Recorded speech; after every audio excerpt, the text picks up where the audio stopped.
God's intent in paying careful attention to us is to reassure us that wherever we are, whether we're coming or going, God is already there with us. The better part of God's love is safety and security. And if you know that you are loved, I mean, if you know that you know that you know that God loves you, you ought to move and operate differently. You don't operate out of fear. You operate out of love. See, God's love is no ordinary love. And when David really stops and thinks about just how much God loves him by paying attention to him, it's too wonderful.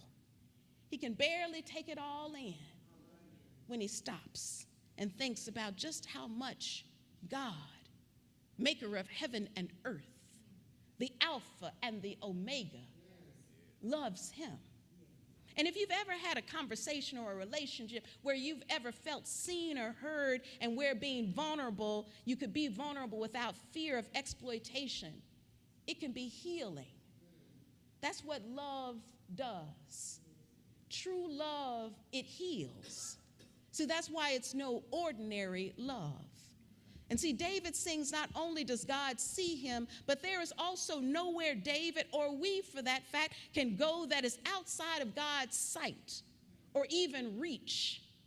At the highest and most joyful moments in our lives, those mountaintop moments, God is there. At the lowest moments in our lives, those grease spot moments, God is there. If David flew like a bird to the furthest western horizon, God would see David in a minute. God would already be there. Even in the darkness, God sees David. Darkness is not too dark for God. God sees through the darkness. And not only does God see through the darkness, God steps into the darkness with us.